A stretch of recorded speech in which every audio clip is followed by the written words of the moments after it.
చాలా అన్ని తీసుకొచ్చి పెట్టేవాళ్ళు.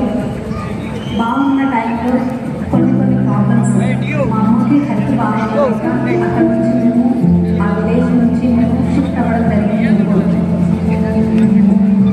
బాగా పెట్టిన ఫ్యామిలీ కాస్త ఏమైంది అని అంటే నార్మల్ సిచ్యువేషన్కి మొత్తం మైనస్లో వెళ్ళిపోవడం జరిగింది. 2006 సంవత్సరంలో నాకు మ్యారేజ్ ప్రపోజల్ రావడం జరిగింది. చదివిస్తామంటున్నారు మ్యారేజ్ అయిన తర్వాత అని చెప్పి ఒప్పించారు. కానీ అప్పటి వరకు నా కళ ఏంటి అంటే బాగా చదువుకోవాలి, చాలా నేను మంచి ఆఫీసర్ లాగా ఉండాలనేది చాలా పెద్ద కోరిక అనమాట. అవన్నీ జరిగిన సిచ్యువేషన్లో అక్కడ నుంచి నా డ్రీమ్స్ మొత్తం కంప్లీట్గా వెళ్ళిపోయాయి. చీటికి మాట పెట్టడానికి అమ్మ గుర్తు వస్తుంది, గుర్తుకొచ్చి ఏడుస్తుంది బాగా. 17 ఇయర్స్కి 2 పిల్లలు అయినారనమాట. చాలా స్ట్రగుల్స్ ఉంటుండే సార్ ఒకటి అప్పుడు కూడా కంప్లీట్గా మార్కెట్ ఇల్లు అట్లే ఉంటుంది. పెద్దగా మాకైతే టైం ఇచ్చింది అయితే లేదు. ఎందుకనంటే ఇది యాక్టివ్ ఇన్కమ్. డబ్బులు రావాలి అంటే పని చేస్తేనే డబ్బు వస్తుంది. డబ్బులు బంద్ అయితే మా ఇంట్లో ఫ్యామిలీ నడవడం చాలా కష్టం. 2013లో నాకు చదువుకోవాలనే ఆశ నాకు చదువుకోలేదు. నేను చదువుకోవాలనే ఆశ నాకు బలంగా ఉంది. 10th క్లాస్ 2013లో కంప్లీట్ చేశాను. కానీ నాకు చదవాలని ఇంట్రెస్ట్ లేకుండా అయిపోయింది. దీనికి అల్టిమేట్గా కావాల్సింది డబ్బులు కావాలి. నా లైఫ్ ఇది కావాలి. నేను చేయాల్సింది ఇంకా చాలా ఉంది.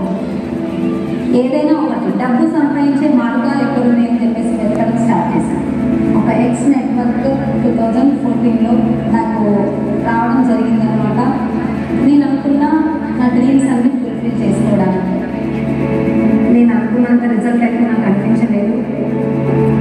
చాలా కష్టపడాలి కానీ ఇన్కమ్ లేకుండా అటువంటి నెట్వర్క్ మార్కెటింగ్ కూడా క్లోజ్ చేసుకోవాలి చేసిన పొద్దున అవసరం లేదు.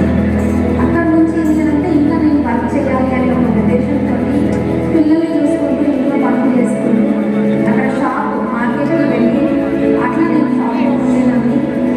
అక్కడ కంప్లీట్ చేసుకొని ఇంటికి వచ్చి ఇంకొంచెం ఇంట్లో పెరిగితే బాగుంటుంది అని చెప్పేసి అంటే శారీస్ బిజినెస్ స్టార్ట్ చేశాను. 2019లో నాకు ప్రెస్టీజ్ ఆపర్చునిటీ వచ్చింది. అప్పుడు నాకు నా డ్రీమ్స్ కూడా ఫుల్ఫిల్ అయిపోయిన ఒక చిన్న ఆశ నాకు కలిగింది. నేను స్ట్రాంగ్గా డిసైడ్ అయినా ప్రెస్టీజ్లో నేను ఏదైనా సక్సెస్ నేను తీసుకుంటాను అని చెప్పేసి నాకు స్ట్రాంగ్ డ్రీమ్. ఆ డ్రీమ్ నా లక్ష్యం అంటే కనిపిస్తుంది. ఇంకా నాకు కాన్ఫిడెన్స్ కనిపించదు.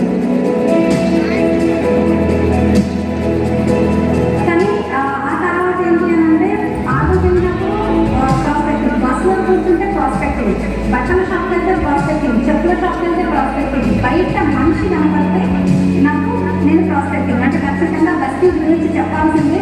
నా విజిటింగ్ కార్డ్స్ వాళ్ళకి ఇవ్వాల్సింది. అప్పుడు 9 రోజు వచ్చిన ఇన్కమ్ ఆగస్టులో నా ఇన్కమ్ 15,000 రూపీస్ నేను చూడడం జరిగింది. కానీ ఎంత హ్యాపీ ఫీల్ అంటే ఆ రోజు నైట్ మొత్తం నిద్రపోలేదు. ఒక నార్మల్ హోమ్మేకర్గా ఒక నాకు చాలా పెద్ద ఇన్కమ్ 48,000 ఇన్కమ్లోకి వచ్చేసిన as a star director complete చేసి 51,000 ఇన్కమ్లో కార్ తీసుకోవడం జరిగింది. మా ఫ్యామిలీలో రెస్పెక్ట్ లేకుండే. అక్కడ నుంచి చాలా మందిలో కూడా చేంజెస్ వచ్చింది. ఇప్పుడు సెల్ఫ్ డ్రైవ్ ఫస్ట్ ఎంటైర్ మా ఫ్యామిలీలో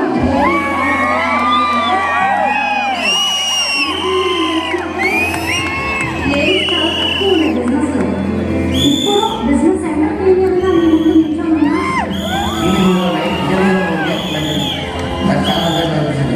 ఆటోగ్రాఫ్ అని నేను జీవితంలో అనుకుంటున్నాను. ఇట్లా సొంతంగా ఆటోగ్రాఫ్ చేస్తానని ప్రెస్టీజ్లోకి వచ్చిన తర్వాత చూడండి నా లైఫ్ ఎంత చేంజ్ అయింది.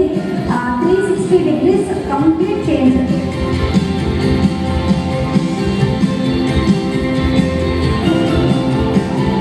ఇటువంటి అవకాశం ఇచ్చిన డిస్ట్రిక్ట్ వెడ్డింగ్ ఎప్పుడు మేము రుణపడుతున్నాము. యూనివర్సిటీ కంప్లీట్ చేసుకొని ఇక్కడ 5 lakhs ప్లస్ ఇన్కమ్ తోటి నేను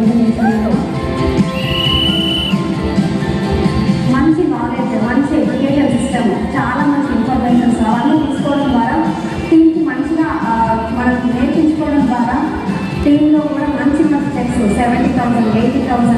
కింద తీసుకోవడం లీడర్స్ మనకు స్టార్ట్ అయ్యారు. టీంలో అప్పటికే కొన్ని రావడం స్టార్ట్ అయ్యింది, స్టార్ట్ అయ్యింది చాలామంది. ఈ లేడీస్కి ఏం చేయాలంటే ఇండిపెండెంట్గా వంటింటి నుంచి బయటికి తీసుకొని